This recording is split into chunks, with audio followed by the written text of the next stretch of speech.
D'accord. Alors, quelles sont les difficultés réelles que vous aviez rencontrées dans la journée du 28 septembre et les jours qui ont suivi?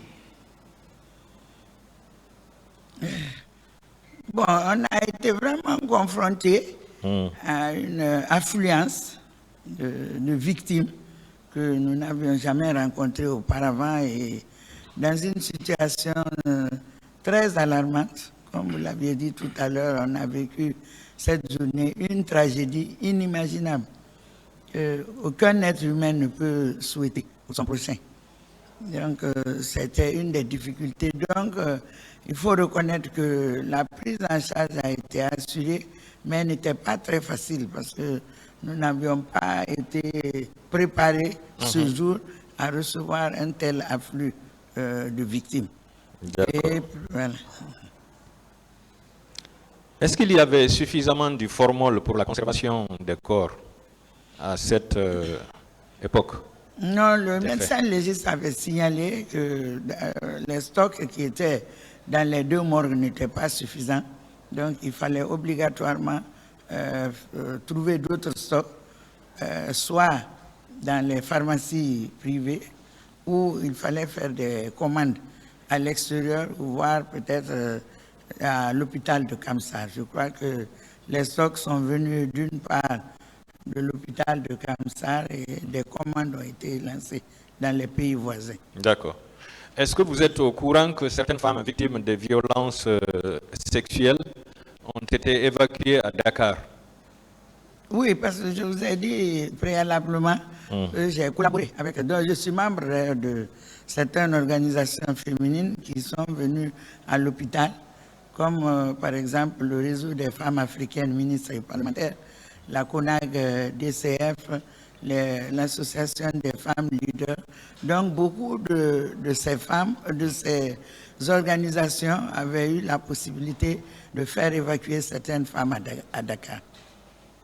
Et même en France et dans d'autres pays. Est-ce qu'on ne pouvait pas les soigner sur place? Bon, on avait quand même les compétences pour les soigner sur place, mais comme psychologiquement elles étaient fortement affectées, il fallait vraiment les faire voyager pour qu'elles puissent être reçues dans un autre cadre hospitalier. D'accord. Est-ce que vous êtes au courant des intimidations faites par le ministre de la Santé à l'égard de certains médecins et des infirmiers pour les empêcher de faire leur boulot? J'ai répondu à cette question en disant que j'ai entendu, mais vraiment je n'ai pas vu. Et par rapport aux violences qu'il a exercées lui-même sur certaines victimes? J'ai entendu, mais je n'ai pas vu. Vous n'avez pas vu? Je parle ici devant Dieu et les hommes. D'accord. Vous confirmez que l'hôpital d'Onka a été militarisé le 28 septembre et les jours qui ont suivi, oui ou non? Bon, comme il y a eu des militaires et c'est le langage qu'il faut utiliser, je peux dire oui. D'accord. Est-ce que vous savez que certains militaires avaient tenté de soustraire des victimes pour les envoyer à des destinations inconnues? Des victimes? Oui, à partir de Donka, mais également dans les CMC et les cliniques privées. Vous n'avez pas appris ça? Non, je n'ai pas eu cette information. Vous n'avez pas eu cette information? Non, je n'ai pas eu cette information. D'accord. Est-ce que vous savez que Dr Diallo Bari et certains de ses collègues s'étaient opposés à la présence de ces militaires dans les locaux de l'hôpital? Bon, Dr Diallo est une aînée, une sœur et amie. Elle l'a même écrit dans son livre « Ma vie, mon parcours ». Mais moi, en tant que directrice, elle m'en a parlé, mais ça ne s'est pas passé à ma présence. D'accord. Selon vous, qui est habilité à requérir la présence d'une force de sécurité au sein de cet hôpital à l'époque? Qui était habilité? Bon, normalement, c'est notre autorité de tutelle, le ministre de la Santé. Mais nous, on ne peut pas le faire directement. C'est le ministre de la Santé qui doit le faire, puisque c'est lui notre supérieur hiérarchique. Voilà. Est-ce que vous aviez appris que le ministre de la Santé avait fait cette réquisition pour voir la présence massive de ces militaires sur le terrain? Non, je n'avais pas été informé de cette réquisition, puisqu'on discutait de tous les sujets au Comité national de crise sanitaire, mais on n'avait pas parlé de cette réquisition. Qui était le responsable de la pharmacie de l'hôpital donc à l'époque? C'est une dame, c'était Dr Dieng, Dr Fatmata Touré, Madame Dieng. D'accord. Est-ce que cette dame vous a confirmé de l'attaque dont la pharmacie a été victime par les militaires? J'ai répondu à cette question en vous disant l'explication qu'elle m'a donnée parce qu'elle était en place ce jour, étant donné que son service a été le service névralgique. D'accord. Il y a eu introduction, mais tous les matériels n'ont pas été détruits. Ok.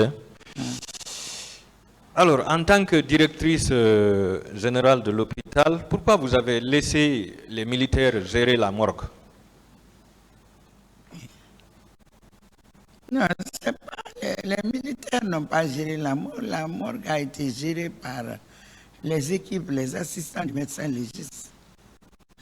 La morgue n'a jamais été gérée. Peut-être qu'elle a été sécurisée par les militaires, mais elle n'a pas été gérée par les militaires, non.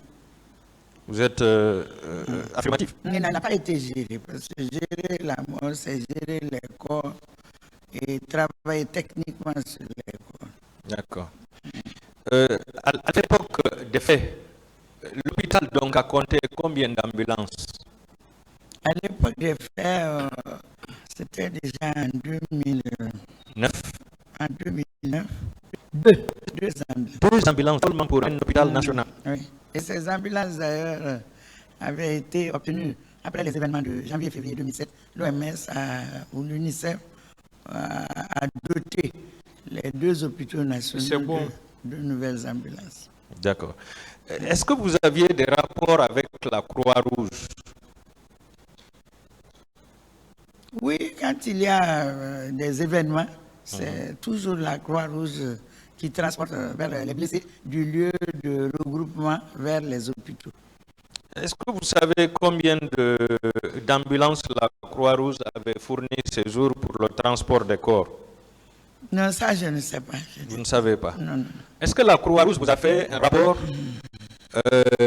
sur le nombre de corps transportés du stade vers l'hôpital?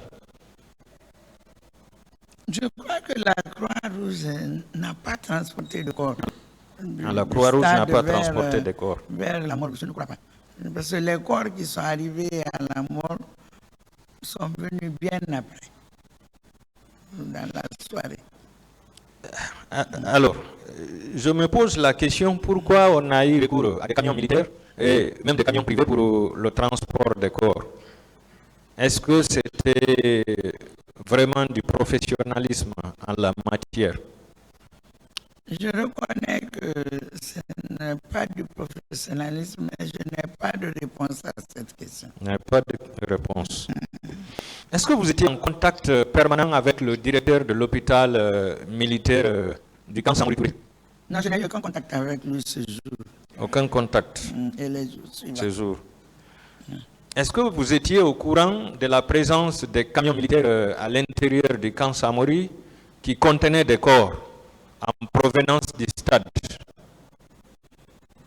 Ce jour, je n'ai pas eu cette information, mais j'ai entendu comme tout le monde sur les médias, dans les journaux. C'est seulement de cette façon que j'ai appris. Donc, de façon officielle, vous n'avez pas été informé? Non, non. Lorsqu'il y a dépôt de corps, est-ce que vous êtes immédiatement informé, madame? Bon, si ce sont des dépôts de corps normaux, par exemple quelqu'un qui est décédé à domicile ou un accident pas massif, ça je ne suis pas informé. Mais quand il y a des catastrophes comme celles que nous avons vécues, ça obligatoirement je suis informé. Alors, est-ce que vous avez appris qu'il y a eu dépôt de corps en provenance du camp Samori? Pas de cette façon. C'est le lendemain, quand je suis arrivé, que l'équipe en place à la mort m'a dit que tard dans la nuit, ils ont reçu des corps. Est-ce qu'ils vous ont fait le décompte? Oui, ils ont dit que les corps qui ont été mis à disposition des hôpitaux ont été repartis en deux groupes. Ça, je me rappelle bien, 24 pour Ignazdine et 34 pour Donka. 34 pour Donka. Alors, en tant que directrice générale de l'hôpital Donka, est-ce que vous étiez en rapport avec les CMC et les cliniques privées par rapport à l'enregistrement des victimes des événements du 28 septembre? Non, par rapport à l'enregistrement des victimes, ça, nous n'étions pas impliqués. Mais comme l'hôpital national donc, est une structure de référence du niveau tertiaire, donc quand il y a des cas qui ne peuvent pas être pris en charge dans les CMC ou dans les cliniques, ils sont immédiatement référés à l'hôpital national donc, ou à l'hôpital national Ignazi, qui sont les structures du niveau tertiaire. Est-ce que ces CMC ou bien ces cliniques privées étaient dotées en médicaments en qualité et en quantité pour faire face à ces victimes? Bon, je n'ai pas d'informations. Vous n'avez pas d'informations? Je ne connais que ce qui s'est passé à l'hôpital national. Est-ce qu'il y a eu des dépôts de corps en provenance de ces CMC et cliniques privées? Non, la morgue ne m'a pas donné cette information. La morgue ne vous a pas donné cette information. Alors, comme dernière question, Adia, je voudrais savoir si vous avez des connaissances par rapport aux fosses communes. Bon, j'en ai entendu parler, mais je n'ai aucune information. Est-ce que vous avez entendu où sont les fosses communes? Non. Les zones dit que vous avez entendu. Bon, merci par là, les gens en parlent, les populations, les journaux et tout. En dehors de ça, je n'ai aucune information. Vous n'avez jamais eu d'information. Merci, madame. Merci, monsieur le président. Merci, maître. Je vous remercie, monsieur le président, messieurs les assesseurs. Madame. Oui, maître. Vous avez parlé d'archives ici. À quel niveau précisément on peut trouver ces archives actuellement? Les archives se trouvent à la direction générale de l'hôpital national d'Onka. Et même il y a quelques jours, on me demandait si je pouvais récupérer ces archives parce que, vous savez, le statut de l'hôpital a changé complètement et c'est une nouvelle gestion qui est en place. Mais j'ai dit que ces documents ne sont pas des documents personnels. Je vais entrer en rapport avec le concessionnaire pour qu'il trouve la solution à ce que ces documents soient bien archivés en un lieu très sûr.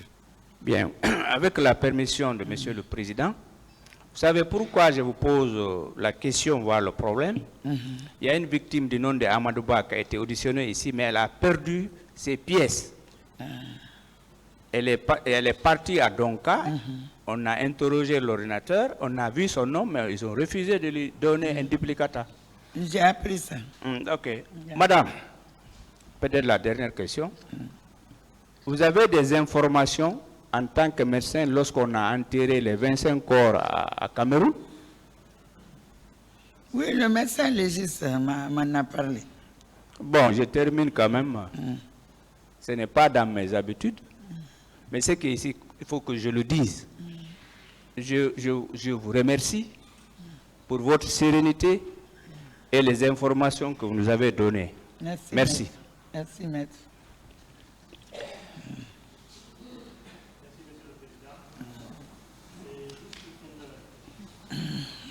Petite question. Je voudrais savoir, docteur, est-ce que durant tout ce processus, il n'y a pas eu de pression quelque part quant à l'abstention de soins?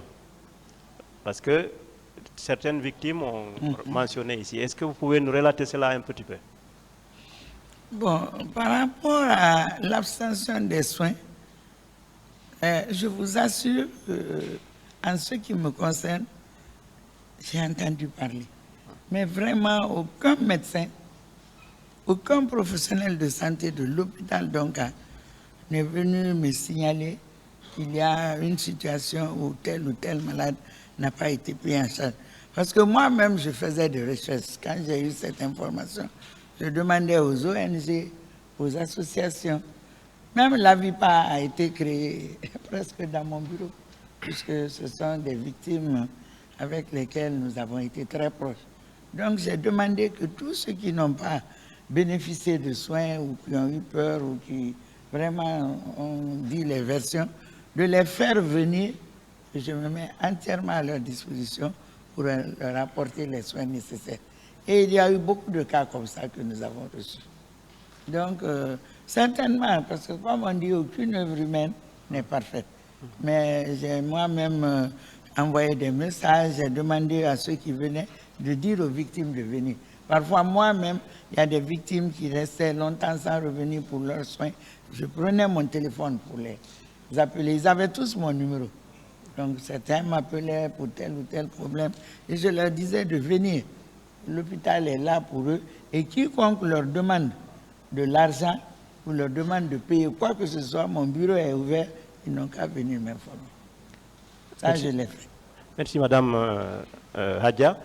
Une dernière question. Est-ce que vous savez, en chiffrant le nombre de blessés à 815, pour Donka seulement, votre témoignage contribue à démontrer l'ampleur de la tragédie. Est-ce que vous le savez? Ça, je le sais. On doit vous remercier et féliciter pour cela. Merci. Merci, Monsieur le Président. Merci.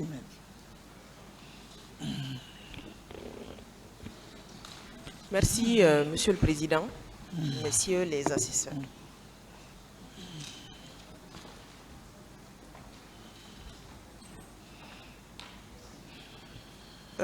Madame Camara, oui. Depuis ce matin, on vous a posé énormément de questions. Oui, mais... moi, ma première question, c'est pourquoi quand il y a eu cette agression de la pharmacie de l'hôpital, pourquoi n'avez-vous pas engagé une plainte contre X, compte tenu de la gravité des faits? Je n'ai pas engagé de poursuite. D'une part, parce que moi, ma préoccupation, c'était la continuité des actes médicaux. Heureusement, j'ai trouvé que l'équipe était en place et que le travail continuait. Et vraiment, si j'avais trouvé qu'il y a eu, comment dirais-je, des casses, des dégâts qui empêchaient le travail de se poursuivre, j'allais moi-même informer les autorités. Peut-être que je n'avais pas l'information que je devais porter plainte, mais je sais que j'aurais pris des dispositions rigoureuses par rapport à cela. Mais fort heureusement, ceux qui ont travaillé là-bas auront l'occasion de vous le dire, la continuité des soins a été assurée. Ok, madame, c'est une chose qu'il y ait une continuité des soins, mais c'est une autre chose que les victimes ne soient pas retraumatisées par le fait qu'il y ait que l'hôpital soit un siège de militaires. Et je pense que vous êtes quand même médecin, vous pouvez imaginer le niveau de traumatisme. Déjà, vous avez dit ici que c'était une boucherie ce jour-là. Donc, d'imaginer que des militaires ont fait irruption là-bas, c'est quand même difficile de comprendre qu'il y aurait eu une continuité. Je vous pose cette question parce que tout à l'heure, il y a un confrère de la Défense qui vous a dit que vous n'étiez pas responsable du fait qu'il y avait une certaine psychose des malades et des victimes. Mais ça... est-ce que vous avez fait un communiqué après pour dire aux malades, écoutez, il n'y a plus aucun danger, vous pouvez venir à Donka? Parce que déjà, quand des malades sont là du fait de militaires, quand elles ont été blessées, quand elles ont subi un certain nombre de dommages et qu'elles entendent sur leur lit d'hôpital que ces mêmes militaires sont à l'intérieur de l'hôpital, je ne pense pas qu'on puisse parler d'emblée de continuité des soins à ce niveau-là, dans l'intérêt des malades et des victimes.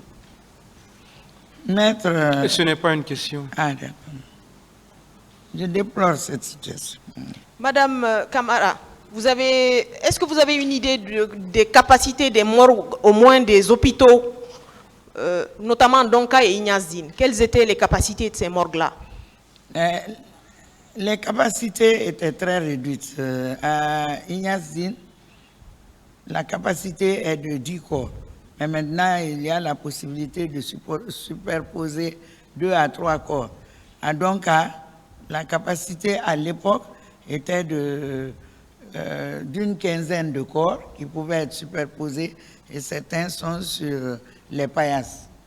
Et ensuite, pendant la période des travaux, la capacité a été réduite jusqu'à en moyenne 5, puisqu'il n'y avait qu'une seule chambre. Excusez-moi, madame, je parle du 28 septembre, je ne parle pas Bon, d'avant. à l'époque, il y avait vraiment une capacité de 15 corps. Une capacité de 15 corps. Et À moins qu'on le ait lendemain, vous avez dit que vous n'avez eu des nouvelles de la morgue que le lendemain. Oui. Le lendemain, Oui. avez-vous une idée du chiffre, du nombre de morts qui étaient dans la morgue de Donka, principalement? Bon, il y avait 2 types de corps dans la mort de Donka ce jour. Comme je vous ai dit, des décès venant des lieux, des services d'hospitalisation. Mais comme ceci évolue par rotation, le corps est là et le lendemain, les parents viennent chercher. Ensuite, il y a des décès extra-hospitaliers, décès à domicile. Ça aussi, c'est juste pour 24 heures.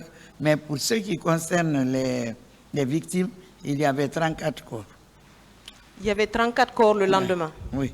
Mais tout le Avec monde- une capacité de 15 corps, vous avez dit. Mais comme j'ai dit, quand on les superpose, ils peuvent aller au-delà. Si vous allez dans les morgues tout à l'heure, pour le bâtiment dans lequel les corps doivent être mis, c'est une chambre froide, par exemple, de 10 corps.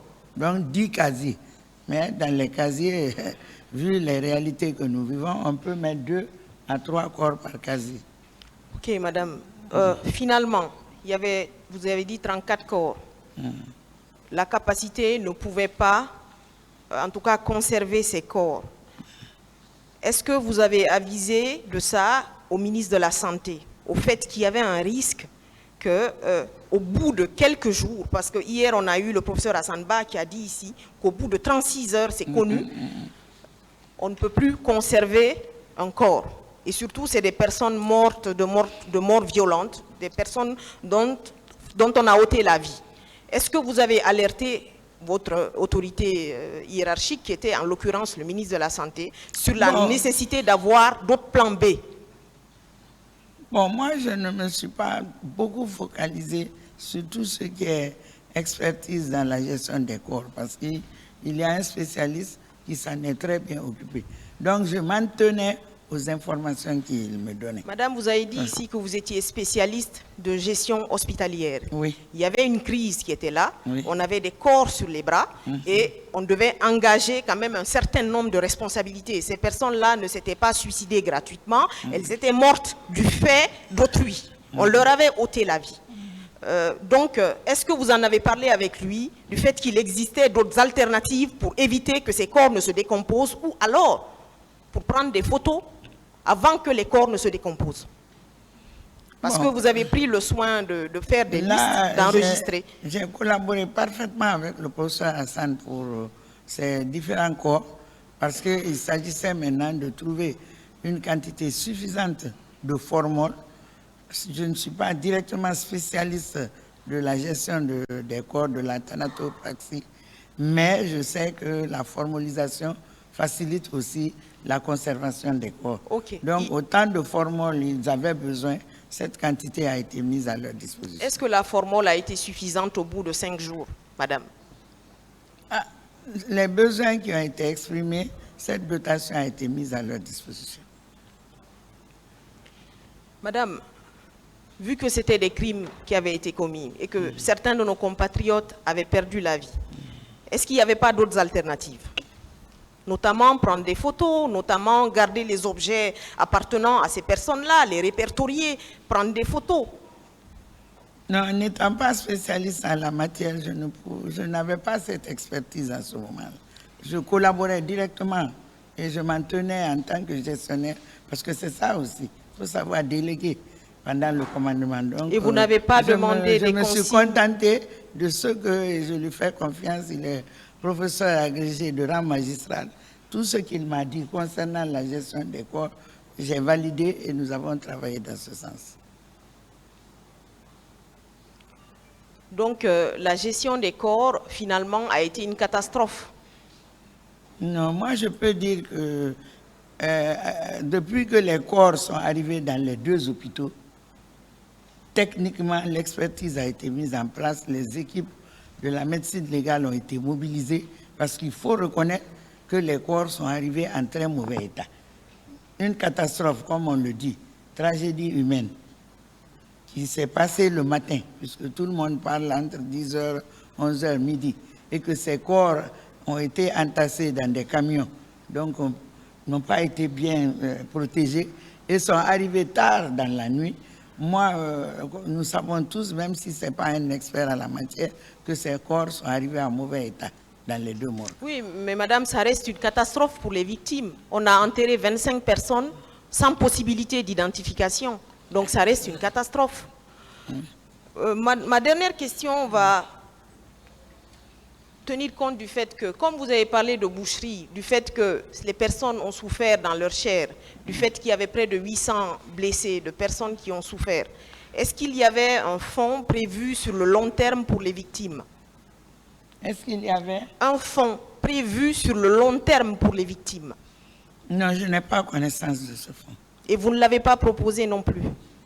Bon, nous avons toujours sollicité l'indemnisation des victimes depuis les premiers jours. Ce que nous avons fait dans le cadre de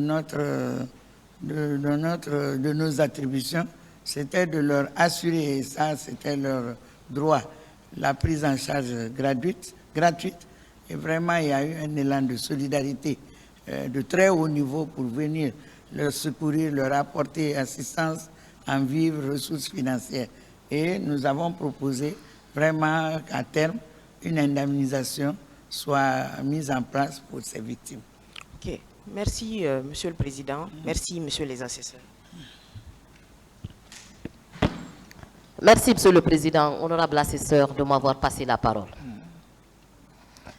Madame la directrice, bonsoir. Bonsoir, maître. Vous avez déclaré à cette barre avoir reçu que 4 femmes victimes de viol. Vous confirmez cette déclaration? Le premier jour, c'est cette information qui a été portée sur les documents d'enregistrement des victimes, 4 cas de violence sexuelle. D'accord. Est-ce que toutes ces femmes avaient bénéficié correctement de soins? En tout cas, toutes celles qui sont arrivées à l'hôpital national d'Onka ont bénéficié de soins. Ok, continuez. Je vous écoute. Bon, certes, il y avait certaines qui avaient été victimes de violences sexuelles, mais comme elles avaient certainement d'autres traumatismes, les traumatismes corporels qui étaient là, vraiment, ont été directement pris en charge. C'est les jours suivants, ce sont les jours suivants qu'elles ont dévoilé, beaucoup d'entre elles ont dévoilé qu'elles ont été victimes de violences sexuelles. Madame la directrice, certaines victimes de viol étaient passées ici, je parle bien entendu sous le contrôle de Monsieur le Président, et avaient déclaré avoir été humiliées, insultées, chassées de l'hôpital d'Onka par vous. Qu'en dites-vous? Par qui? Par vous. C'est faux, archi faux. Je n'ai jamais eu de tel comportement dans ma carrière professionnelle. Est-ce que ce n'est pas ce comportement qui a découragé la plupart des victimes de viol à venir vers vous? De toute ma carrière professionnelle, ça me fait bientôt 40 ans, je n'ai jamais eu de tel comportement. J'ai toujours travaillé en fonction du serment d'Hippocrate, dans l'éthique, la déontologie. Et ça, je le confirme aujourd'hui devant ce tribunal. Et pourtant, la plupart des victimes qui ont comparu à cette barre... Maître, ce sont des calomnies dont j'ai été victime. Je n'ai jamais refusé de donner des soins à qui que ce soit. À qui que ce soit. D'ailleurs, de toutes les façons, je vous ai dit que je ne touche pas aux malades. Je ne touche plus aux malades. J'assure la coordination de la prise en charge médicale. Montrez-moi un médecin qui va dire devant, parce que les victimes peuvent le dire. Mais moi, je ne soigne pas, je ne pique pas, je ne fais pas d'intervention, je n'apporte aucun soin à un malade. J'assure la coordination de la prise en charge médicale. Aucun médecin, aucun professionnel de santé ne vous dira que j'ai donné des instructions qui ne prennent pas en charge un malade. Que Dieu le Tout-Puissant m'en garde. Tout le monde connaît, moi, ma générosité, mon humanisme. la probité morale avec laquelle j'ai travaillé pendant l'exercice de mes fonctions à l'hôpital national. J'ai rendu de loyaux services à ma nation. Je n'ai jamais refusé de soigner un malade. C'est bon. Ça, que Dieu m'en garde de tout ça. Est-ce que parmi les 815 blessés que vous avez reçus, il y a eu des cas de mort? Il y a eu Des cas de mort parmi les 815 que oui, vous avez reçus? parce que vous savez, parmi les 815 blessés, il y a eu 77 hospitalisés à l'hôpital national donc. Et sur les 77 hospitalisés, nous avons notifié, il m'a été notifié 6 cas de décès, selon les services chirurgicaux. Et il y a même les services chirurgicaux concernés qui sont là. En chirurgie générale, 1 cas de décès. Chirurgie thoracique, 1 cas de décès. Neurochirurgie, 3 cas de décès. Et traumatologie, aussi 1 cas de décès. 6 cas. À part, monsieur le colonel Aboulay Chérif Diaby, est-ce que vous avez reçu d'autres personnes, d'autres autorités militaires? En dehors des visites pour voir les malades dans les services d'hospitalisation, je n'ai reçu la visite d'aucun militaire. Je vous remercie, monsieur le président. Merci. Il n'y a plus de questions?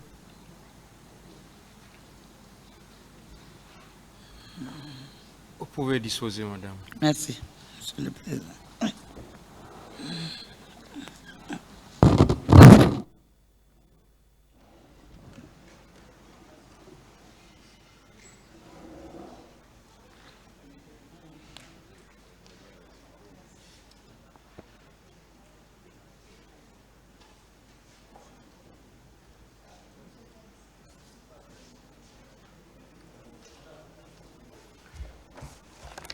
Le tribunal renvoie cette affaire au 24 janvier 2024 pour la suite des débats. L'audience est levée.